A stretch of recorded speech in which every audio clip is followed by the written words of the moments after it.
یہ بھی بہت بڑا سوالیہ نشان ہے کہ کیا اس پہ جو ہے وہ توہین عدالت کی شقیں لگائی جا سکتی ہیں، کیا اس بل کو پہلے جو ہے وہ ناک آف کیا جائے گا عدالتی فیصلے کے ذریعے، اس کے بعد توہین عدالت کا کیس ٹیک اپ کیا جائے گا، یہ بھی ایک بہت بڑا سوالیہ نشان ہے۔ ناظرین، دوسری جانب قاضی فائز عیسیٰ کی اب کل کی ملاقات کے بعد سے چیزیں یکسر کچھ تبدیل ہوتی نظر آ رہی ہیں، تو یہ بھی ایک سوال پیدا ہوتا ہے کہ کیا یہ جو ڈیوائڈ کی بات کی جا رہی تھی سپریم کورٹ میں کہ جی کوئی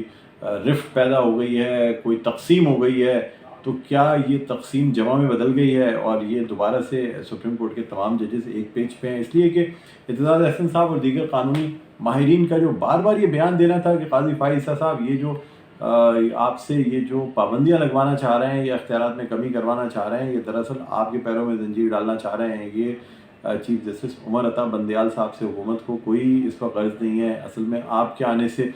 خوفزدہ بھی حکومت، اور آپ جو ہیں جو کہ ماضی میں بھی اس قسم کے فیصلے دیتے رہے ہیں، تو حکومت آپ سے یہ بھی خوفزدہ ہے کہ ایسا نہ ہو یہ اختیارات اگر آپ کے پاس رہے تو سو موٹو نوٹس اور ان اختیارات کا استعمال آپ زیادہ نہ کریں۔ تو یہ تمام باتیں کی گئیں، لیکن کل کی جو ملاقات ہو گئی اس کے بعد اعلامیہ جاری کر دیا گیا، وضاحت جاری کر دی گئی، تو اس کے بعد سے یہ تمام باتیں دم توڑ گئی تھیں۔ لیکن اب بھی ناظرین یہ دیکھنا ہوگا کہ سپریم کورٹ کی جانب سے جب کل صبح 11:30 بجے کیس ٹیک اپ کیا جائے گا تو کس قسم کے ریمارکس آتے ہیں اور کس قسم کا فیصلہ آتا ہے، یہ بھی متوقع ہوگا۔ کیا سپریم کورٹ جلد فیصلہ دے گی اس حوالے سے تاکہ اس بل کے مزید پروسیجر کو روکا جا سکے، یا پھر بل کو مان لیا جائے گا؟ لیکن ناظرین اگر بل کو مان ہی لینا ہوتا تو پھر اسے سماعت کے لیے مقرر کرنے کی کوئی ضرورت نہیں تھی۔ کوئی بھی جو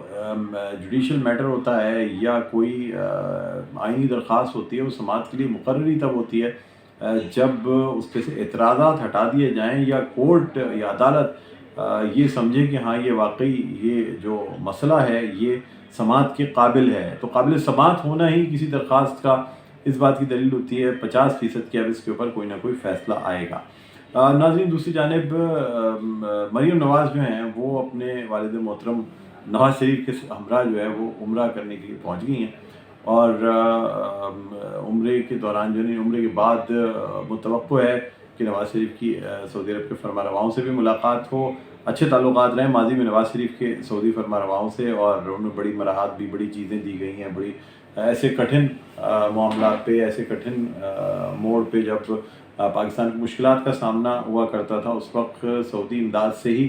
پاکستان مشکلات سے نکلا ہے۔ تو اب جب کہ موجودہ حکومت مشکلات کا شکار ہے تو لگتا ایسا ہے کہ جی نواز شریف جو ہیں یہی مسیحائی کا کردار ادا کریں گے، اور یہ مسیحا کا کردار ادا کرتے ہوئے اگر تو سعودی عرب اور قطر سے خطیر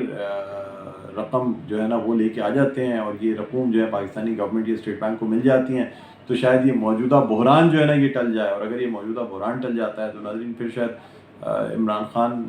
جو باتیں کرتے چلے آ رہے ہیں یا ان کو جو گرفتار کرنے کی کوشش کی جا رہی ہے، یہ بھی ممکن ہے کہ اگر یہ بحران ٹلتا ہے تو پھر حکومت جو اتنے عرصے سے کوشش کرتی چلی آ رہی ہے شاید اس میں کامیاب بھی ہو جائے، پھر یہ الیکشن وغیرہ اور یہ ساری چیزیں نا یہ ثانوی معاملات ہو جائیں گے۔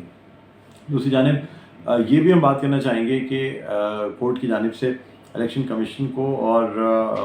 جو وفاقی حکومت کو ایک حکم نامہ دیا گیا تھا جس میں وفاقی حکومت کو پیسے جمع کرانے تھے، وہ پیسے وفاقی حکومت الیکشن کمیشن کو نہیں جمع کرائے ہیں، اس کا کل جواب جو ہے تفصیلی جواب وہ بھی الیکشن کمیشن کی جانب سے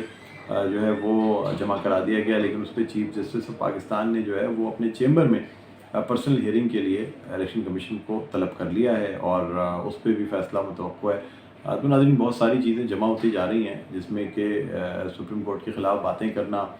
سپریم کورٹ کے خلاف تقاریر کرنا، سپریم کورٹ کے خلاف اور اس کے حالیہ فیصلوں کے خلاف جو ہے، بلکہ اس کے فیصلوں کے خلاف اور ججز کے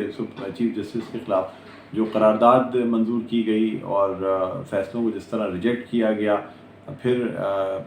جبکہ سپریم کورٹ کی جانب سے ایک حکم نامہ جاری ہوا تھا کہ جی پنجاب اسمبلی کے الیکشنز ہونے ہیں، پھر بھی تمام صوبوں کی جانب سے جو ہے وہ جو باقی 2 صوبوں کی جانب سے یہ قرارداد منظور کی گئی کہ الیکشنز جو ہے قومی اسمبلی اور صوبائی اسمبلی کے ایک ساتھ ہونے چاہیے۔ اس میں یہ بات بھی جو ہے وہ قابل ذکر ہے کہ آئین میں یہ بات موجود ہے کہ سپریم کورٹ کے میٹرز کو، ججز کے کنڈکٹ کو، ان تمام چیزوں کو پارلیمنٹ میں یا مجلس شورا میں ڈسکس نہیں کیا جا سکتا۔ یہ بات آلریڈی آئین میں موجود ہے، اور اس بات کے آئین میں ہوتے ہوئے اس قسم کی کوئی کارروائی ہونی نہیں چاہیے تھی۔ پھر جو کچھ کنونشن میں ہوا، جس قسم کی تقاریر ہوئی، بہرحال میں سمجھتا ہوں کہ شاید آپ لوگ اس بات کا ادراک رکھتے ہوں۔ پھر اب لاسٹ میں بس ایم کیو ایم کے حوالے سے بات کرنا چاہوں گا کہ جو آبادی کم آئی ہے لوگوں نے خود کو رجسٹر نہیں کرایا ہے، اور اس صوبے میں جو دوسرے علاقوں سے رہنے والے لوگ ہیں وہ کسی بھی صورت اپنے آپ کو کراچی میں رجسٹر نہیں کرانا چاہتے. وہ جو جن علاقوں میں لوگ موجود تھے انہوں نے وہیں اپنے آپ کو رجسٹر کرایا.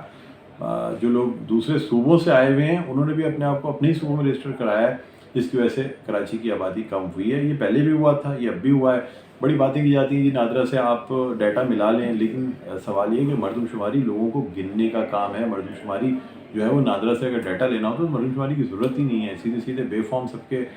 کلیکٹ کریں، جو لوگ وفات پا گئے ان کو مائنس کریں، اور جو لوگ رہ جاتے ہیں اس کو آبادی ڈکلیئر کر دیں. لیکن مردم شماری میں لوگوں کو گنا جاتا ہے. پہلے خانہ شماری ہوتی ہے، پھر مردم شماری ہوتی ہے. اب بہرحال ناظرین، یہ پاکستان کی تاریخ رہی ہے، کسی مردم شماری کو مانا نہیں جاتا، تو لہٰذا یہ مردم شماری بھی متنازع ہوتی نظر آتی ہے. اور لگتا ایسا ہے کہ جو پیسے خرچ ہوئے ہیں وہ اس دفعہ بھی خرچ ہو جائیں گے. متحدہ قومی موومنٹ کی جانب سے بھی اعتراضات اٹھائے جاتے رہیں گے،